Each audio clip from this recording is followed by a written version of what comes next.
m'appelle Jim Skers, je suis membre de la commission particulière du débat public sur le projet porté par le port de Dunkerque. Je suis accompagné de ma collègue et autre membre de la commission particulière, Madame Isabelle Harel-Dutirou.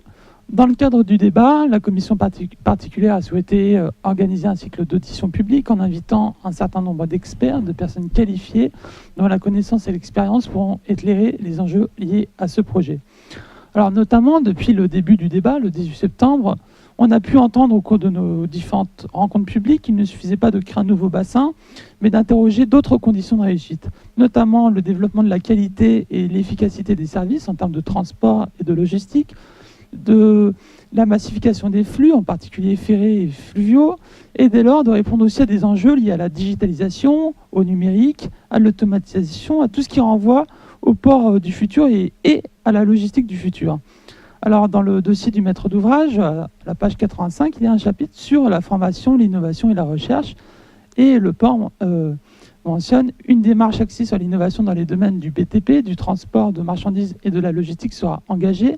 Elle définira à travers le pilotage de différents groupes d'experts et de professionnels dans chacune des branches citées les pistes à privilégier pour l'intégration des démarches innovantes à toutes les phases du projet, méthodes de conception, de construction, d'exploitation, matériaux, techniques.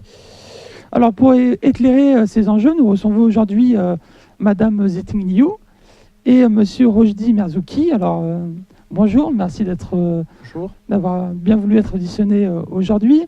Alors, Madame Zetting Liu, vous êtes coordinatrice du programme IFRET chez I30. Vous êtes docteur en économie. Je vous laisserai à tous les deux faire une présentation un peu plus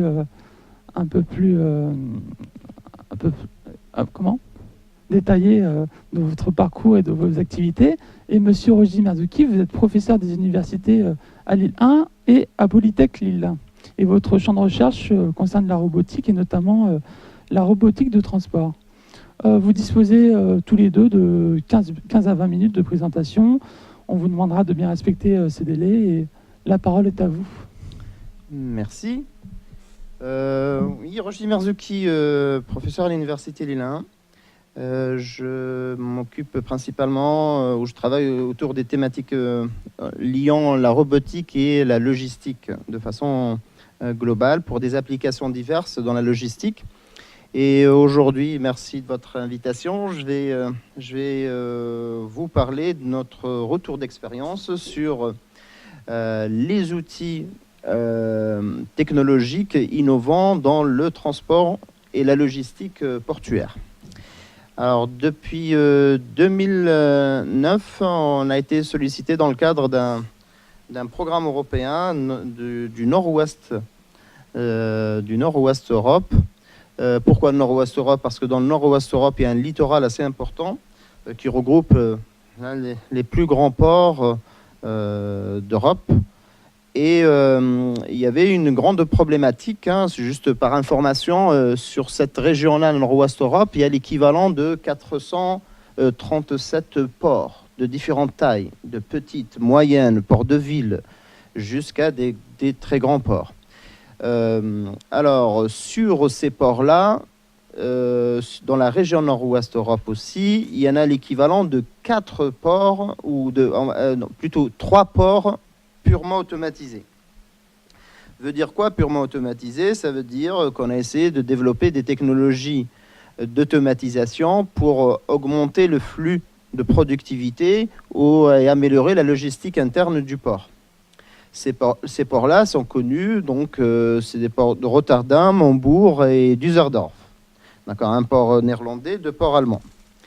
Alors, les technologies qui ont été développées dans cette automatisation incluait le concept de l'AGV. AGV qui veut dire véhicule automatisé guidé.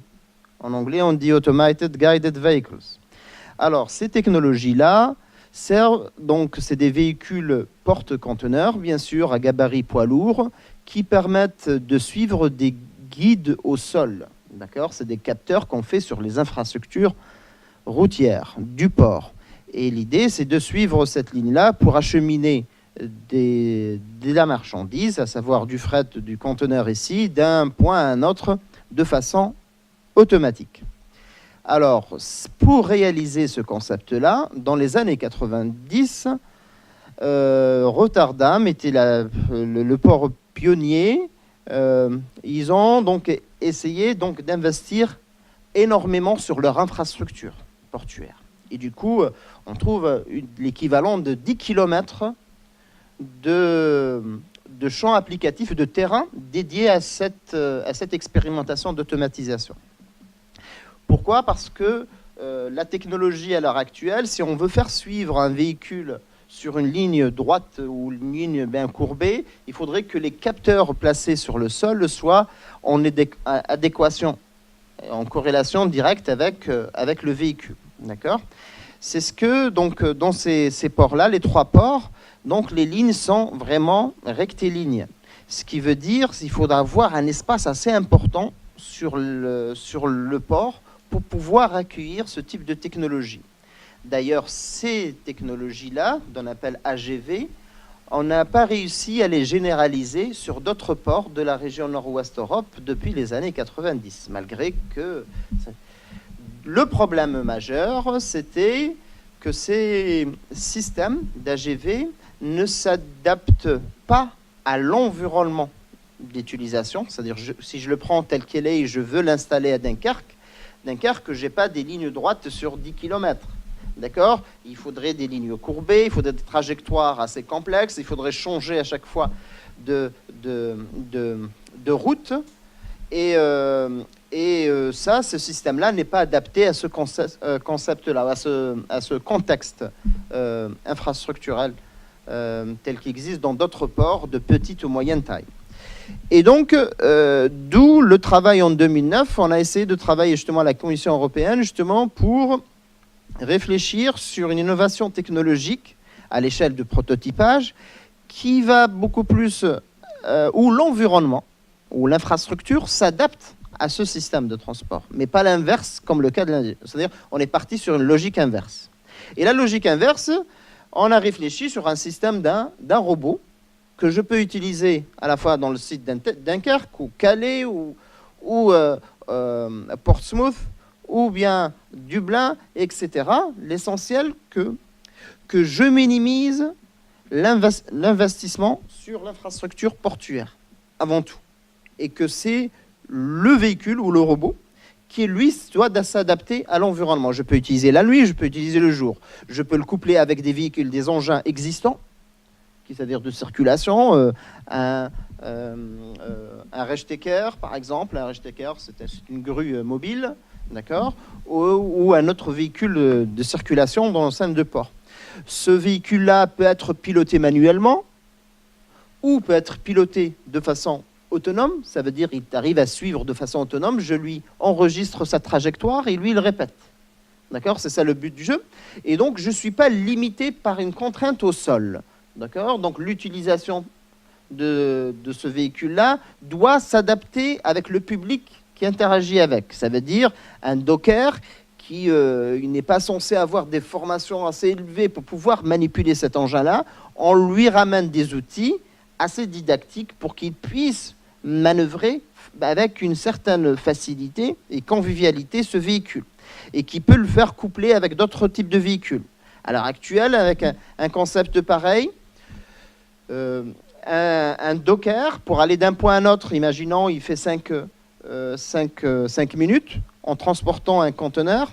Le même véhicule que le docker est en train de manipuler, il peut tracter derrière lui ces technologies, ces véhicules-là, sans lien physique, sans contact, c'est-à-dire sans chaîne.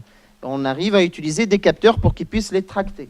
Et donc, du coup, pour la même infrastructure, sans la modifier, on arrive à faire des trains de véhicules qui peuvent acheminer le maximum de conteneurs en un laps de temps. Et c'est très pratique pour le port, c'est très pratique pour les dockers, parce qu'ils peuvent ménager s'il y a un flux de conteneurs qui arrive en même temps. Donc, ils peuvent évacuer le maximum de conteneurs avec l'effectif actuel. Ils peuvent l'utiliser la nuit, on peut les téléopérer. Et donc, c'était ça l'innovation à travers ce projet que je voudrais vous le présenter à travers cette vidéo-là. Le projet s'appelle InTrade, qui veut dire en anglais « transport intelligent dans un environnement dynamique ». D'accord. Et donc, le prototype qu'on a réalisé, c'est celui qu'on voit en face. Alors, donc, il y avait donc autour de ce projet-là plusieurs partenaires. Il y a des partenaires portuaires, le port d'Ostende, le port de Dublin, et on avait le terminal de Radicatel en Normandie. Voilà. Alors, le principe, comment on s'est inspiré de ces technologies-là? On s'est inspiré de technologies des transports intelligents ou des robots, parce que la structure, comme on le voit actuellement, ce n'est pas un véhicule conventionné, c'est un robot à 4 roues motrices et 4 roues directrices. C'est-à-dire un robot qui peut porter jusqu'à 45 pieds, mais qui a une mobilité qui lui fait tourner. Par exemple, il peut tourner autour de son centre de gravité. C'est plus facile. Et donc, c'est facile pour les ports de le manœuvrer. Donc, malgré qu'il a une taille de 15 mètres de long, il peut tourner rapidement et prendre des chemins facilement. On peut le téléopérer, comme on le voit sur l'image, grâce à un système de cockpit qu'on met sur une zone de contrôle ou une tour de contrôle. Ce véhicule, il est, comme je l'ai dit tout à l'heure, il peut être piloté manuellement, il peut être préprogrammé, c'est-à-dire on lui fait enregistrer sa trajectoire, et lui, il essaye de répéter cette trajectoire-là le n fois qu'on lui désire. Si aujourd'hui, le lendemain, je veux changer la trajectoire de la veille, je peux la changer. Ce n'est pas le cas des AGV existants. On voit en face le laser. Le système laser, c'est le système de tracking. Le tracking, c'est le suivi. D'accord. Ici, on arrive à suivre. Regardez ici, on a 2 véhicules qui se suivent. On peut imaginer le leader, c'est un docker qui transporte sa marchandise. Le suiveur, il le suit. On a un système... Donc, il le suit grâce à des technologies de l'information telles que le GPS ici. Donc, c'est des systèmes qui peuvent communiquer entre eux avec différentes technologies. Ici, on voit le mât transportant le GPS et que grâce à ce mât-là, le système trouve une navigation autonome. Derrière, donc ça, c'est les différents partenaires. Ces véhicules-là, on les a testés dans l'environnement réel, à savoir les 3 ports partenaires. Et on a constaté sur certains ports, parce que là, on n'a pas besoin d'instrumenter le terrain pour pouvoir circuler ces véhicules-là. Et donc, c'est ça l'avantage. Ça permet après, avec un recul, que chaque port dit « Ah oui, ce véhicule-là, j'ai besoin de l'utiliser, par exemple, la nuit ou pendant les intempéries. » Par exemple, quand il y a des intempéries, je ne vais pas envoyer les dockers, je vais envoyer ce véhicule-là, mais je ne vais pas arrêter le fonctionnement. Mais je peux le téléopérer à distance. C'est-à-dire, j'ai de quoi le faire fonctionner. Après, donc on a résolu plein de problématiques liées aux nouvelles technologies parce que le port n'est pas équipé par exemple, de relais, de GPS ou de localisation. Donc on a constaté quand on fait fonctionner le véhicule dans un corridor ou dans un couloir de conteneurs, on perd le signal GPS parce que le matériau métallique du conteneur réfléchit les signaux GPS et du coup, on a pensé mettre des relais pour pouvoir le faire localiser un véhicule par rapport à un autre. Et ça dépend des ports parce que les zones de stockage, normalement, c'est des zones ouvertes, ne peuvent pas être encombrées par des obstacles.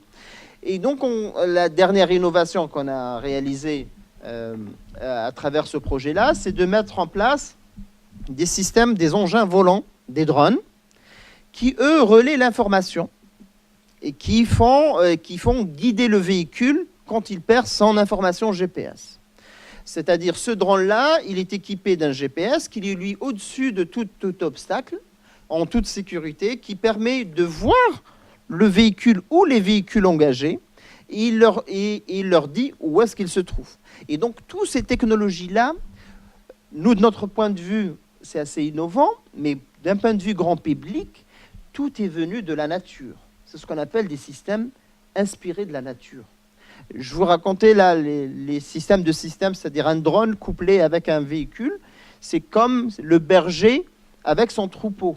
On est sur la même configuration. Le berger ici, on l'assimile au drone et le troupeau, c'est ces véhicules-là. Et quand les véhicules se perdent, c'est le berger va dire je vous vois, attendez, vous prenez à droite, je peux anticiper, il y a de la congestion en face de vous, vous pouvez éviter, vous prenez le bon chemin Et voilà. Et là, ça fait des systèmes communicants. Il y a 20 ans, on n'avait pas ces technologies-là. Et on ne savait pas comment les maîtriser, comment les mettre en valeur dans une infrastructure telle qu'une infrastructure portuaire. Et une infrastructure portuaire telle est un milieu, comme on dit, pseudo-urbain, parce qu'on trouve des bâtiments, on trouve des infrastructures routières, on trouve des obstacles, c'est réglementé aussi, donc suivant le port, parce que c'est un espace aussi confiné, c'est un espace privé. D'accord? Donc il a sa réglementation aussi autour de la circulation, autour de la sécurité, donc il faudrait respecter tout ça. Donc ce qu'on rajoute de plus, il faudrait le maîtriser d'un point de vue sécurité et coopération avec les opérateurs locaux. Et ensuite, il faudrait le moderniser. Alors, l'exemple que je vous viens de présenter sur le projet InTrade, c'est un exemple de projet de nouvelles technologies qui peuvent s'adapter à des infrastructures existantes, sans trop la modifier. D'accord ? Que le port puisse aller penser progressivement à développer. Donc c'est ça un peu. Comment la technologie ramène de plus sur une infrastructure. Et là, on gagne aussi en termes de coûts, on gagne énormément. Parce que tout ce qui est innovation technologique, ça nécessite des investissements énormes sur des infrastructures, ça coûte très très cher. Donc on se pose toujours des questions à venir. Donc c'était ça l'objectif principal à travers ce démonstrateur. Et enfin, je termine par dire que le port et l'environnement portuaire, et donc on parle toujours à l'actuel de la terminologie, on va dire, à la mode, l'industrie 4.0, etc. Comment une industrie, elle peut se développer, ou la génération des industries futures, d'accord ? Mais le port lui-même, c'est une industrie, d'accord ? Et moi, je dis, voilà, le port du futur, à quoi ressemble-t-il ? Voilà, on ne peut pas imaginer un port du futur sans ces nouvelles technologies qui servent à optimiser de l'espace à l'intérieur des espaces confinés, à améliorer la logistique à l'intérieur et à faire cohabiter plusieurs systèmes existants de transport et nouveaux, et en respectant bien sûr les opérateurs qui travaillent à l'heure actuelle. Et ça peut, d'accord. Donc c'est bien de penser au port du futur, mais c'est bien que cette technologie-là puisse aussi ramener des bénéfices d'un point de vue socio-économique, d'un point de vue création d'emplois. Et ça, c'est très important. De ramener ces nouvelles technologies autour des systèmes de transport intelligents, de l'Internet des objets, des systèmes communicants, au service du développement des ports. Et il faut savoir que le port, c'est le poumon économique de la région. Développer un port, c'est développer tout le secteur qui va avec. Et c'est très important. Donc voilà. Donc voilà, je termine ma petite présentation. Merci.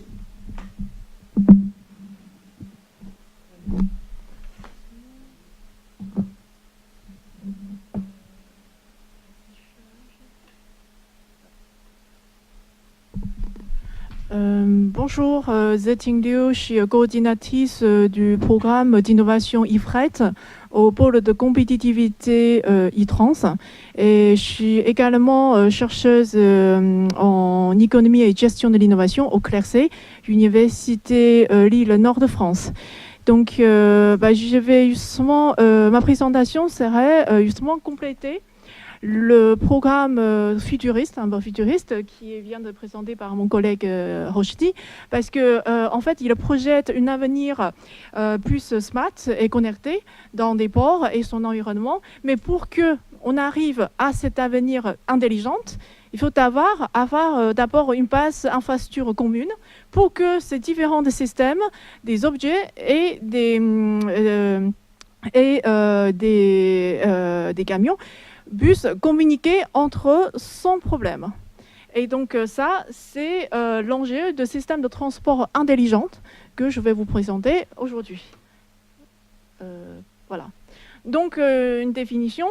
Je ne vais pas lire mes slides. Donc normalement, on identifie le système de transport intelligent par l'aviation ITS, c'est Intelligent Transport System en anglais. ici, je vous attire votre attention, c'est qu'il y a un S derrière le système. C'est-à-dire, ce n'est pas un seul système d'intelligence. C'est ensemble de différents systèmes de communication et de contrôle.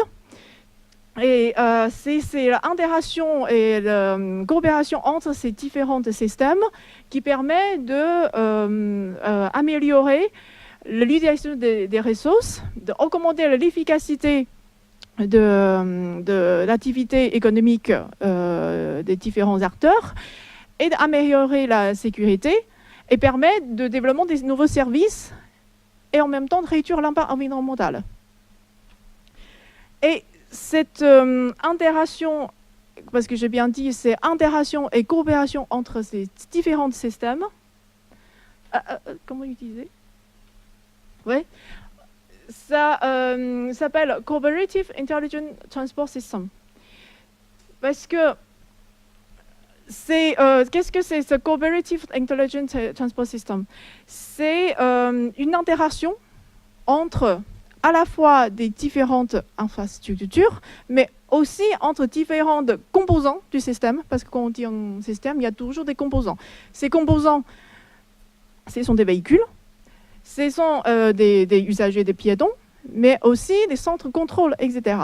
C'est grâce à des échanges, des informations et des données entre ces différents composants, des interactions entre différents composants de système, qui nous permet d'avoir une mobilité plus coopérative, connectée et automatisée, qui atteint l'objectif et le futur que Rushdie qui vient de décrire. C'est bon. Et donc, comment on arrive à cette coopérativité, connectivité et automatisation de ce système? C'est grâce à des convergences des différentes technologies complémentaires, des numériques, des transports, etc. Et au cœur de ce triangle coopération, connectivité et automatisation, c'est interopérabilité. Parce que je dis bien qu'il y a différents systèmes qui existent. Il y a un système de communication qui fait communiquer entre les véhicules, entre le centre de contrôle et l'infrastructure. Mais il y a aussi des systèmes d'infrastructure entre différents pays et les différents modes de transport. Et pour avoir une feature connectée, il faut que ces différents systèmes puissent communiquer entre eux facilement, échanger des données et des données de consignation des informations entre eux facilement. Donc ça s'appelle interopérabilité de systèmes des systèmes de transport intelligents. Donc, et d'abord, il faut créer un ensemble de cadres interopérables entre différents systèmes et différents pays. Une fois cette base d'infrastructure soit établie et créée, et on passe de cette base, on peut développer des nouveaux services, de nouvelles techniques et aussi des normes de sécurisation des données et de différentes activités. Et bien sûr, ça ouvre aussi des portes ouvertes à des nouvelles des opportunités, des activités économiques, etc. Donc ici, juste pour vous montrer que le marché potentiel qui peut amener par le système de transport intelligent quand c'est déployé en plein régime sur l'ensemble des corridors européens. Et ici, c'est que je viens mettre les trois mots-clés. D'abord, c'est la prévision, optimisation et de sécurité. Parce que ce système, justement, permet de réaliser ces trois aspects qui peut aboutir à améliorer la performance des entreprises, des exploiteurs, opérateurs des ports, des routiers, etc. Et donc augmenter leur compétitivité et leur compétitivité. Donc, pour réaliser ces interopérabilités, dans l'avenir, d'abord, il faut harmoniser l'ensemble des systèmes existants. Parce que aujourd'hui, les différents pays européens, tous plus ou moins lancé des initiatives de développer leur propre système de transport intelligent. Et pour qu'avoir, parce qu'on a bien dit qu'on se trouve sur un corridor international de nord-ouest européen, c'est-à-dire les marchandises qui traversent non seulement la France, mais aussi de l'Angleterre, des Pays-Bas, de Belgique, etc. Et donc, quand le camion qui traverse l'ensemble du système et changer des différents modes de transport, il faut garder cette fluidité de changement. Et aujourd'hui, avec des initiatives des pays européens séparés, on trouve qu'il y a différentes normes et des standards qui sont en train de mise en place. Et ces normes et standards, ils ne sont pas forcément compatibles entre eux. Et c'est-à-dire, on se trouve à nouveau sur un marché fragmenté. Et ça bloque l'ensemble de fluidité de transport et de l'activité de transport et logistique. Donc, la politique européenne, c'est qu'on va commencer par harmoniser ces différentes initiatives et des standards entre différents pays européens pour qu'on puisse créer déjà une base commune d'infrastructure pour qu'on peut développer des services, des solutions encore plus innovantes et dans le futur. Et donc, ces initiatives stratégiques est bien sûr d'abord défini par l'Europe, mais aussi il est porté par la politique nationale, notamment dans le cadre de Grenelle environnementale, et la stratégie nationale sur la logistique et la mobilité intelligente. Mais il est aussi bordé par le niveau régional pour justement structurer une filière logistique du futur. Donc, c'est vraiment, on a 3 niveaux d'initiatives politiques coordonnées pour vraiment essayer de mettre en place une base commune pour développer des activités de logistique transport du futur. Et donc, cette base commune, la première étape de harmonisation, c'est se concrétiser par un projet européen qui s'appelle Indecor. Indecor, c'est le corridor international et interopérable pour les fret. Donc, bien sûr, les systèmes de transport intelligents, ils s'appliquent à la fois aux fret et aux passagers. Mais pour nous, ce qui nous intéresse, surtout dans le cadre du port, d'abord, c'est plus le transport des frais. Donc, l'objectif, bon, vous voyez un peu le consortium de ce projet, mais l'objectif, c'est vraiment de tester des techniques, des solutions harmonisées sur les 4 pays membres qui se trouvent sur ces Eurocorridors, mer du Nord Méditerranée, d'Angleterre vers la France, la Belgique et les Pays-Bas. De voir comment on peut harmoniser l'ensemble de normes, des techniques pour quitter le transport, l'ensemble de trajets des transporteurs sur les différentes routes européennes, mais aussi quand ils entrent dans le port, de changer d'un mode de transport de route vers un mode de transport maritime ou ferroviaire par Eurotunnel ou fluvial par les ports de l'île, etc.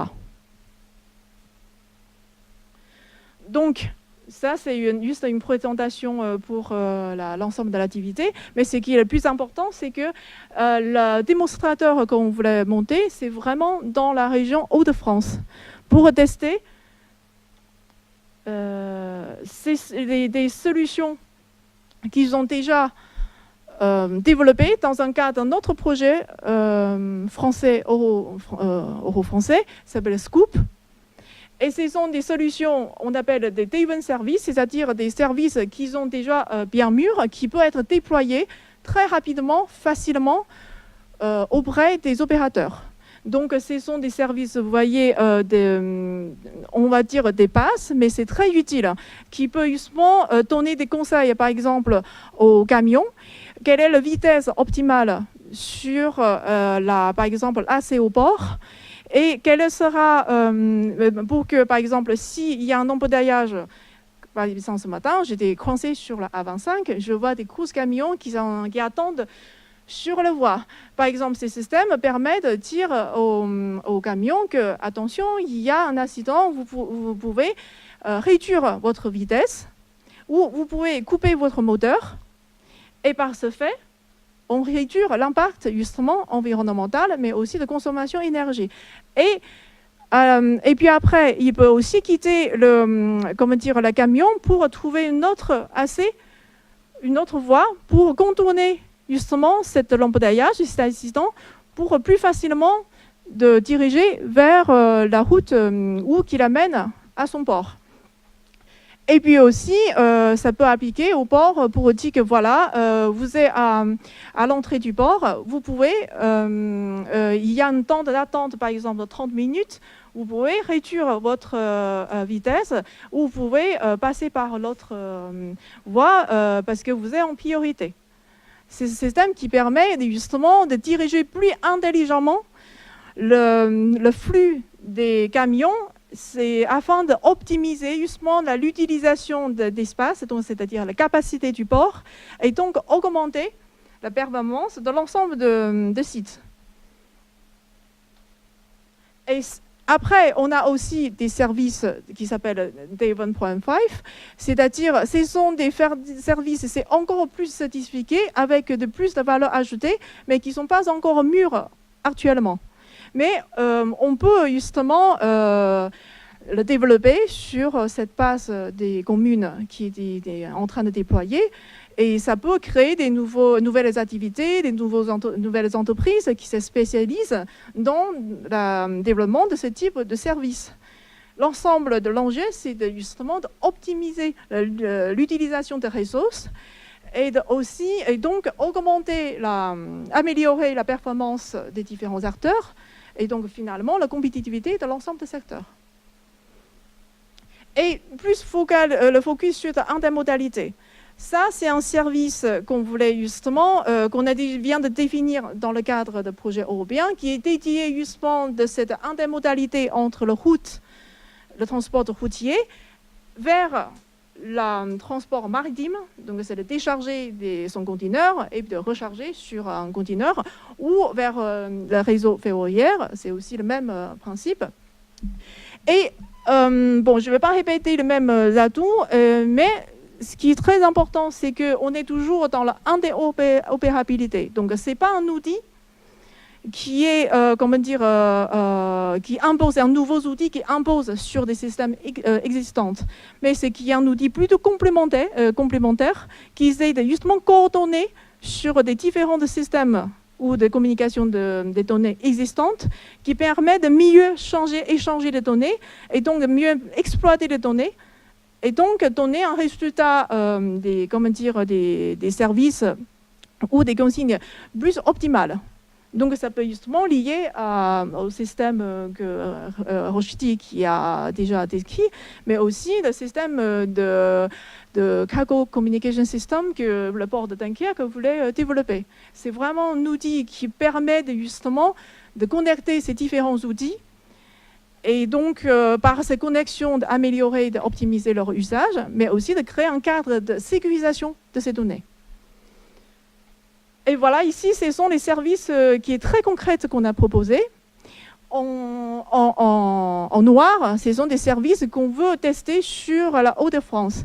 Ces services et ces outils sont développés par 2 entreprises françaises.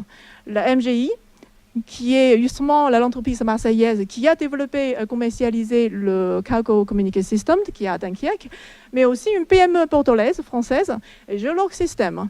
Il a développé justement ces nouveaux services grâce à un projet européen dans le même sens.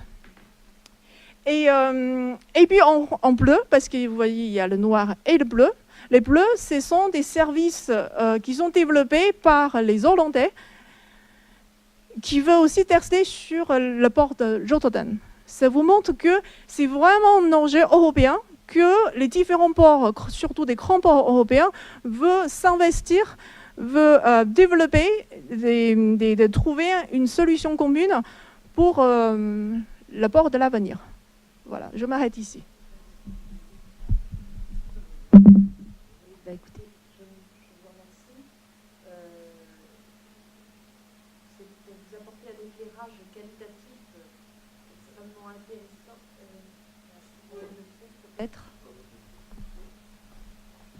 Là, ça marche mieux?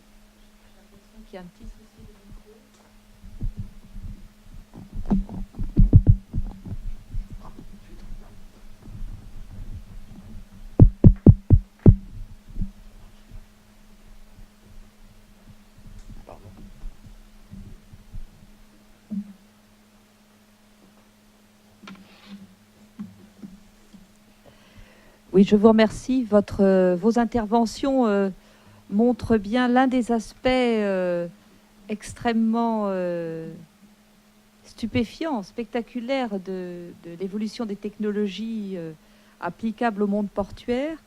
Par rapport au projet du port de Dunkerque, celui-ci s'inscrit dans la perspective d'une poursuite du mouvement de massification du trafic portuaire et précisément du transport de containers. Donc il y a là un mouvement de densification, donc de densification quantitative, qui justifie des infrastructures plus grandes de la part des ports, notamment à travers la construction de nouveaux ou l'agrandissement de bassins préexistants. Mais, et c'est tout l'intérêt de votre intervention, on voit que non seulement les infrastructures portuaires doivent évoluer quantitativement en termes de taille, mais également qualitativement par le développement de solutions performantes, évolutives en matière de technologie. Et ce qui m'a frappé dans votre propos, c'est combien les technologies ne cessent d'évoluer depuis 25 ans. Combien vous l'avez tout particulièrement décrit. En fait, on est passé, puisque j'ai cru comprendre que ça fait quand même une vingtaine d'années que ce processus est en cours. On est passé de systèmes de motorisation à maintenant une automaticité quasi complète, une possibilité d'automaticité complète des infrastructures portuaires. Vous avez fait état d'un élément important sur lequel je voudrais que nous revenions, qui est celui de l'investissement que cela suppose.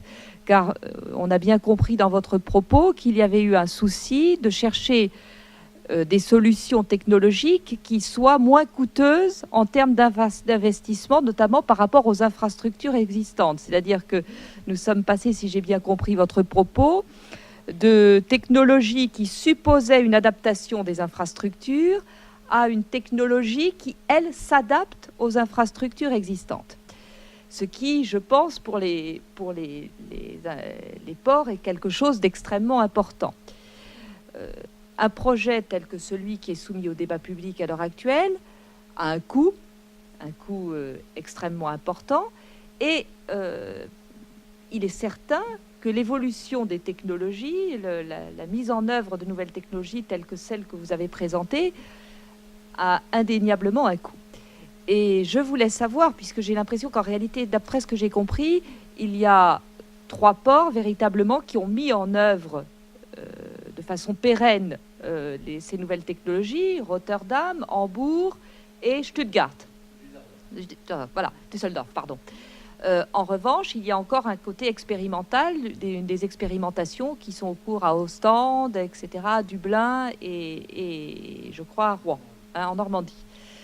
Donc, avez-vous, au jour d'aujourd'hui, au regard de l'existant, c'est-à-dire de l'expérience des 3 ports que vous nous avez signalés, avez-vous commencé à regarder le rapport coût-avantage qui résultait de l'utilisation de ces nouvelles technologies?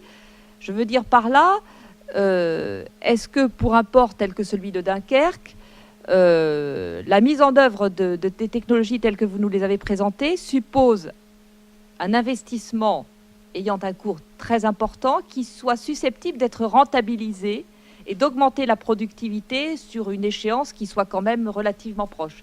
C'est-à-dire, est-ce que les investissements qui vont devoir être mis en œuvre par le port, s'il veut pouvoir écouler ces containers comme il le souhaite dans les meilleures conditions de productivité et de rapidité possible, est-ce que les investissements que les nouvelles technologies que vous présentez supposent, ces investissements vont être rentabilisés sur un court, un moyen ou un long terme en termes de rentabilité et de productivité? Alors, tout d'abord, donc c'est vrai, le positionnement stratégique ou géographique de Dunkerque, c'est qu'il est dans, on va dire, dans le bon littoral, le littoral nord-ouest où on a les plus grands ports d'Europe sont localisés ici, pratiquement. Donc, entre Anvers, Rotterdam, Düsseldorf et Hambourg, déjà. Donc, il y en a 3 grands ports, 3-4 ports voisins. Alors, si je compare, je prends le cas de Rotterdam, comme on l'a pris comme premier exemple. C'est le premier port européen qui a commencé à automatiser ses terminaux en 93. Alors, eux, ils sont partis sur une logique à long terme, c'est-à-dire 50 ans investissement pour rentabilité. On va l'avoir sur 50 ans. Donc, on investit dans le terrain. Et c'est ce qu'ils ont fait. Donc, ils investissent. Donc, c'est des gros investissements qu'ils ont fait dans les fin 80 et début 90 pour pouvoir accueillir un système de transport, voilà, dit intelligent à l'époque. Hein. Après, il y a toujours des limites parce qu'un système, il évolue tout le temps. Comme on vient de le dire, la technologie, elle évolue tout le temps. Et s'ils veulent être compétitifs, ils sont obligés de s'adapter avec les nouvelles technologies. D'ailleurs, je me rappelle très très bien, quand on a lancé le projet InTrade, je suis parti à Rotterdam pour les associer dans le consortium. Ça, c'était en 2008. Et il me disait, d'un point de vue, l'idée, c'était original. Par contre, ça reflète, c'est la logique inverse de leur investissement. Eux, ils ont misé beaucoup sur l'infrastructure et moins sur les technologies de transport. C'est pour pouvoir récupérer. C'est pour cela que, voilà, on va dire, ce type de concept de port, on n'arrive pas facilement à les dupliquer dans d'autres ports européens. Dû non seulement au coût énorme d'investissement, et secondo, c'est l'espace. Trouver l'espace aussi pour pouvoir faire des espaces de circulation de véhicules, d'accord, et d'instrumentation de capteurs sur le sol. C'est ça qui coûte énormément cher. Et donc, c'était cette logique-là de voir, est-ce que la technologie de nos jours peut minimiser le coût d'infrastructure, mais apporter les mêmes réponses. Les mêmes réponses. Qu'est-ce qu'il a besoin, le port? Le port, il a besoin de minimiser le retard. Quand il y a un navire qui va arriver, il faut qu'il arrive à temps. Il faut qu'il décharge à temps. Il faut qu'il stocke à temps. Il faut qu'il évacue à temps. Et donc, c'est un problème de logistique et d'optimisation. Il y a d'optimisation d'espace et d'optimisation de temps. Si la technologie qu'on ramène au port peut ou contribue, dans le port existant, dans l'infrastructure, contribue à améliorer cette optimisation logistique, c'est que bénéfique, parce que ça va être, c'est le 10e de l'investissement d'une infrastructure en soi. D'accord? Si on n'a pas les... Après, sur un port, c'est vrai, on ne peut pas tout optimiser ou tout automatiser.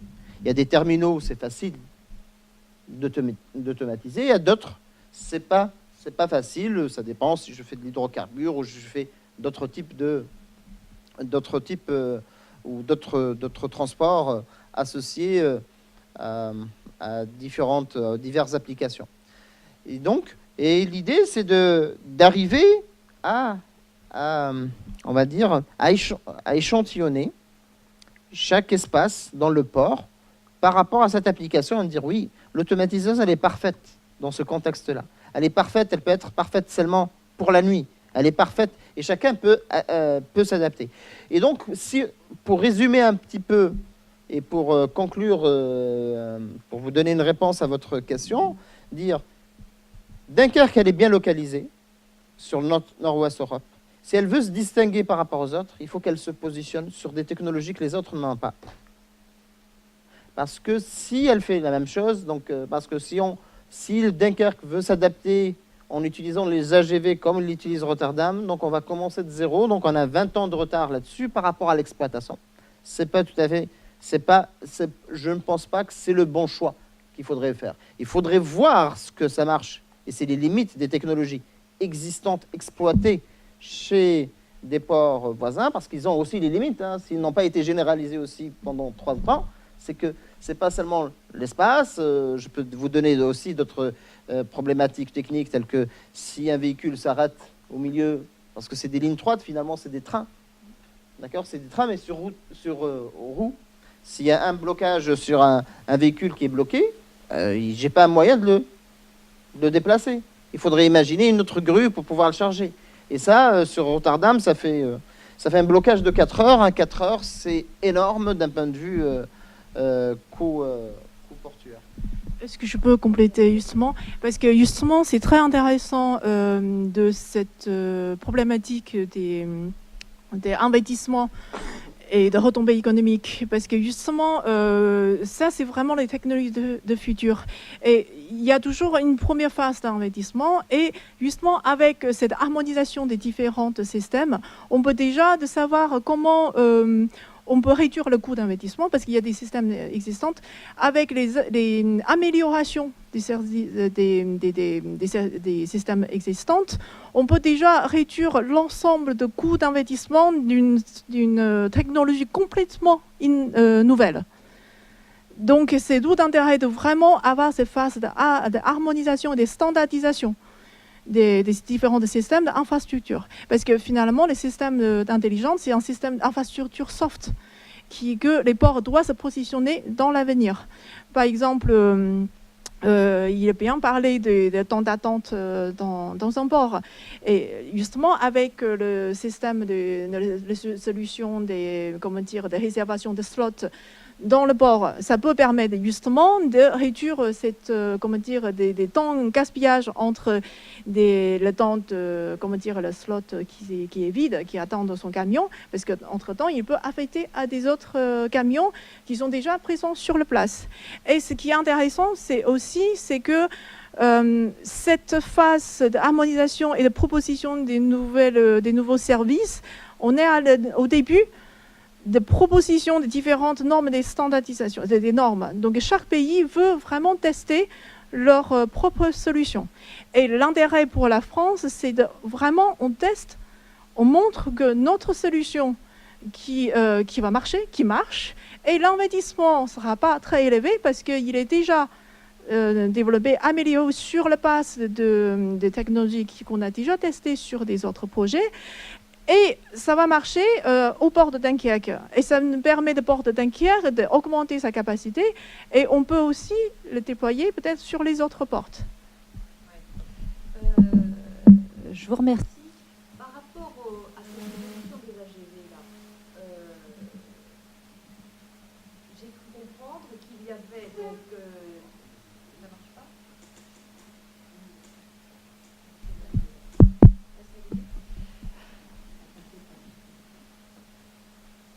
Est-ce que ça marche? Non. Par rapport à cette évolution des AGV, j'ai cru comprendre que donc là, il était question, dans les expérimentations qui ont cours, de véhicules donc automatisés pour le transport spécifique des containers. Est-ce que vous avez déjà un retour sur les expérimentations qui ont eu lieu à Ostende, à Dublin, et qui seraient susceptibles, ou en Asie, et qui sont susceptibles d'être appliquées à Dunkerque? Est-ce que, parce que j'ai bien compris qu'il y a une recherche d'unification des pratiques afin de mettre en place un socle commun qui permette de la transmission des informations et des données.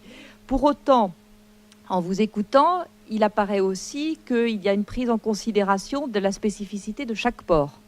C'est-à-dire que vous avez dit, il ne faut pas que Dunkerque reproduise systématiquement, cherche à reproduire ce qui est fait ailleurs, mais en quelque sorte ait son projet propre. Donc, est-ce que vous avez actuellement, puisqu'il y a eu cette évolution quand même sensible entre les premières mises en œuvre de ces technologies et les expérimentations qui sont en cours, est-ce que vous avez aujourd'hui un retour sur les expérimentations récentes qui démontreraient leur utilité pour l'application à Dunkerque dans le cadre du projet d'agrandissement? Est-ce que vous pensez que les expérimentations qui sont en cours actuellement, qui sont en cours à Dublin, à Ostende, etc., sont des expérimentations qui seraient transposables, par exemple, au port de Dunkerque?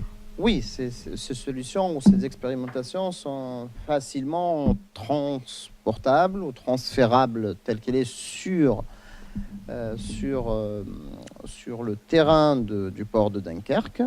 Parce que l'objectif, comme j'ai initié, donc l'idée ou l'innovation technologique autour de ces véhicules-là, c'est que je ne mets pas de contraintes sur l'infrastructure. C'est-à-dire c'est le système de transport qui doit s'adapter à l'infrastructure. Je le fais à Dunkerque, ou je le fais à Dublin, ou je le fais à Calais ou autre, peu importe quel environnement, j'ai besoin de connaître la cartographie du terrain. Après, c'est l'opérateur qui va me dire, moi j'ai besoin d'optimiser l'acheminement de ce point-là, qui a une ligne droite, après une ligne courbée, après une pente, après ceci, d'accord? Ça, c'est le système lui-même qui le prend en considération d'un point de vue technique. C'est-à-dire la solution, elle est faite pour cela. Comme j'ai dit, donc là, on se distingue par rapport à ce qui se fait ou ce qui se pratique à l'heure actuelle à Rotterdam et à Düsseldorf, où ici, sans instrumentation, par exemple, sur l'infrastructure, je n'ai pas besoin de mettre des capteurs au sol pour faire circuler ces véhicules-là. D'accord ? J'ai besoin de connaître seulement sa cartographie et localiser le véhicule à n'importe quel moment. Donc, et là, je peux m'adapter facilement à l'environnement d'exploitation. Oui, oui. Donc là, c'est un système de géolocalisation, en fait, des véhicules. D'accord. Il n'y a pas besoin de capteurs. D'accord. Donc, si je comprends bien, avec l'évolution des nouvelles technologies et les projets tels que vous les menez actuellement, ce serait pour l'investisseur, pour le port, pour l'établissement portuaire, un coût initial moins important que celui qui devait se faire il y a quelques années. C'est ça. Et pour une rentabilité qui, a priori, ne devrait pas pour autant en souffrir, c'est-à-dire au contraire. Pas du tout. D'accord. Pas du tout dans son sens-là, avec deux autres options, je dirais. On n'est pas, même si je veux automatiser, je peux même, si j'ai besoin d'automatiser une partie du port, ou je peux automatiser le port dans une période ou dans un intervalle de temps de la journée, je peux le faire, en gardant la même infrastructure. Donc, je n'ai pas besoin d'instrumenter. Je dis, tiens, entre 10h et 14h, je fais circuler que les véhicules autonomes. Après, donc ces technologies-là peuvent cohabiter. C'est ça aussi l'avantage. Ils peuvent cohabiter avec des véhicules existants. Ils peuvent cohabiter avec des opérateurs, avec un fonctionnement. C'est-à-dire le passage, c'est ça le challenge de nos jours. C'est de dire oui, si on veut automatiser, on voit. Si on veut être compétitif, il faut quelque part pouvoir augmenter le flux. Donc l'automatisation, elle doit y être. Maintenant, comment je fais le passage? Est-ce que je le fais à 100%? Je fais un grand saut? Mais les solutions dont on a expliqué tout à l'heure, c'est des solutions qui permettent de faire une transition par partie.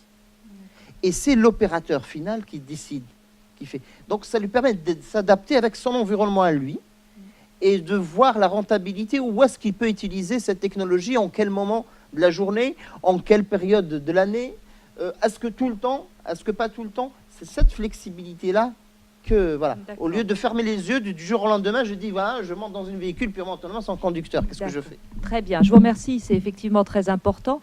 Est-ce que vous avez une idée du coût alors, je vois parfaitement la difficulté de ma question par rapport à ce que vous venez de dire, eu égard au fait que chaque projet est individualisé, il peut y avoir une automatisation totale, partielle, ponctuelle, localisée. Je vois bien qu'en réalité, c'est une adaptation au cas par cas qui est possible. Mais est-ce que néanmoins, vous avez pu chiffrer le coût que pouvait représenter l'automatisation d'un port, en tout cas, par rapport aux containers, par rapport au trafic de containers? Est-ce que c'est quelque chose que vous avez d'ores et déjà envisagé? Non, personnellement, on n'a pas travaillé sur l'automatisation du port en soi, mais on a travaillé sur le coût du système de transport. Le coût d'automatisation d'un port complet. Mais on a on a chiffré globalement en quoi le véhicule que j'avais exposé tout à l'heure, à quoi, voilà, un véhicule autonome de type AIV qui peut s'adapter à l'environnement portuaire, c'est des coûts allant en unité, voilà, entre 250 et 300 000 euros, incluant les logiciels qu'ils font avec, la géolocalisation qu'il faut avec, etc.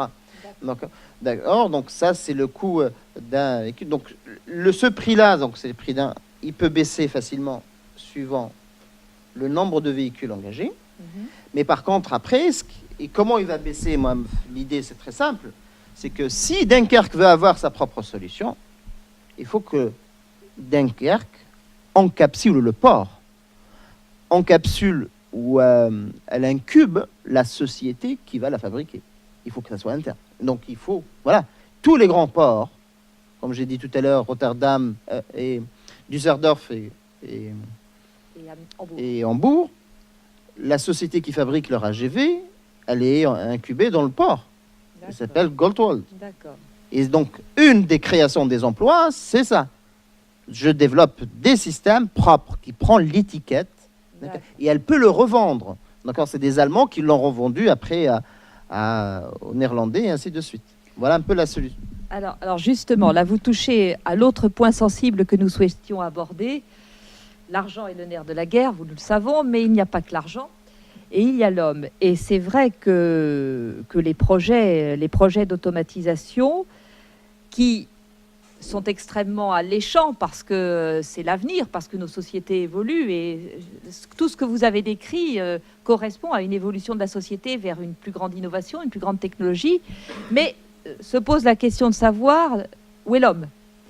Le port emploie des salariés, emploie de très nombreux professionnels dans tous les domaines, des dockers, des manutentionnaires. Et ne pensez-vous pas que l'un des freins, justement, à cette évolution technologique que vous avez décrite, c'est l'emploi, c'est la crainte d'une diminution des emplois, ou en tout cas une réorientation de l'emploi. C'est ça qui nous importe, parce qu'il y a des emplois qualifiés, non qualifiés, donc une main-d'œuvre extrêmement diversifiée sur un port. Ne craignez-vous pas qu'il y ait une résistance de la part des salariés pour dire mais on va nous remplacer par des machines, on va nous remplacer par des automates et nous n'aurons plus d'emploi. Donc que pouvez-vous nous dire justement pour essayer de répondre à ces craintes qui existent d'ores et déjà, mais qui, si l'automatisation se développe, vont aller de pair avec cette automatisation par la force des choses. Que pouvez-vous nous dire là-dessus? Parce que en fait, je vais dire dans le système de transport intelligent, c'est pas vraiment l'automatisation en lui-même. L'automatisation, c'est un des résultats de ce système. Mais ce qui est intéressant, c'est qu'il est créé justement un socle de commune de base pour que les autres, mais c'est aussi de créer des nouvelles opportunités, c'est-à-dire des créations d'entreprises qui sont spécialisées dans des services des plus hautes valeurs ajoutées. Mais aussi, ça peut créer des autres types d'emplois qui est plus qualifiés. Parce que quand on peut décharger des hommes de faire des travaux manuels qui est très lourd et de remplacer par des machines, ces employés avec des formations adéquates, il peut augmenter dans le gamme. Par exemple, il peut être surveiller des systèmes l'interaction entre les différents systèmes. Et puis encore une fois, c'est que cette révolution numérique, il n'arrive pas au jour au lendemain, tout d'un coup comme ça. Il y a des différentes étapes d'évolution. Je pense que l'important, c'est que justement, on doit avoir ça en tête, c'est qu'on va déployer étape par étape. Et puis chaque fois, on prépare des employés et de proposer des différentes opportunités, de faire les sensibilisations que le changement va arriver, mais il peut aussi amener des opportunités. Et qu'est-ce que ce sont des potentielles opportunités? Est-ce que vous avez besoin de telle ou telle compétence pour capter ce type d'opportunités? Donc si je comprends bien, votre propos, c'est de dire que l'innovation, le port intelligent, le port automatisé ne va pas entraîner forcément une disparition des emplois, mais une modification des emplois, c'est-à-dire des emplois nouveaux qui nécessiteront une formation, c'est-à-dire une transformation en quelque sorte. C'est bien cela. Parce que pour moi, ce système, c'est pas uniquement le port en tant que tel infrastructure, mais c'est aussi le port avec sa communauté. C'est que le port avec sa population. Quel est le changement de mode de vie et le cadre de vie que l'utilisation de nouvelles technologies peut engendrer sur la société? Et donc, il faut avoir cette interaction, vraiment d'interaction entre le port, ce qu'il propose, et ce qu'on peut proposer aux gens d'adapter à ce changement. Je m'excuse, je suppose que vous avez déjà eu ce type de problématique au niveau de Rotterdam, au niveau d'Hambourg. Est-ce que ce sont des sujets qui ont certainement été abordés avec les syndicats, notamment les syndicats de dockers, avec les fédérations? Est-ce que c'est quelque chose qui a donné lieu à des réflexions, à des réorganisations des modes de travail, des métiers? Est-ce que vous avez déjà eu ce sujet? C'est tout à fait normal. Ces questions sociales liées au développement des innovations et la modernisation donc, des installations de logistique dans le port suscite bien sûr donc un retour assez important donc des salariés. Par contre, donc, ce qui est important dans ce type d'innovation technologique, on voit l'utilité, c'est-à-dire on a des exemples, on montre la faisabilité, c'est-à-dire grâce au projet que je vous ai montré, par exemple, entre autres, on essaye de montrer la faisabilité que des technologies, de l'innovation actuelle autour de ces technologies-là peuvent améliorer de façon significative la productivité interne des ports.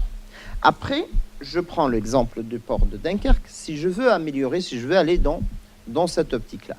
Alors, un projet pareil ne peut pas se monter soit côté autorité portuaire tout seul, ou bien les opérateurs. C'est tout le monde qui doit travailler ensemble sur cette innovation technologique. Comment on voit le port du futur? Parce que les futurs ports, donc si on dit, voilà, dans 20 ans, il y aura une société qui va fabriquer ces véhicules-là au sein de Dunkerque, d'accord? Et donc, c'est tout le monde qui doit être au courant. C'est vrai d'un point de vue pratique. Par exemple, je cite le projet que j'ai mis en avant tout à l'heure. On avait ces questions de positionnement, parce que le cahier de charge qu'on a eu, on a eu le cahier de charge via qui? Via des dockers. Ils disaient, oui, moi, c'est difficile de piloter ou d'aller transporter un conteneur quand il pleut. Souvent, ou la nuit, j'ai pas les moyens, ou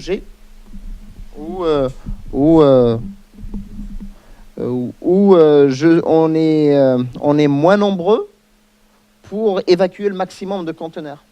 Et c'était ça l'idée. Après la contrainte de l'automatisation, quand on a fait les essais sur les différents ports partenaires, donc on a associé le personnel opérateur, et eux, donc ils ont trouvé que c'était très convivial, c'est-à-dire d'opérer avec des simples joysticks, d'accord, de l'équivalent de Xbox ou voilà, malgré que c'est assez simple, de piloter un système qui fait 20 tonnes, d'accord, qui dit oh, ah oui, c'est pas. Alors par contre, je suis sur place, j'ai pas besoin à me déplacer à chaque fois.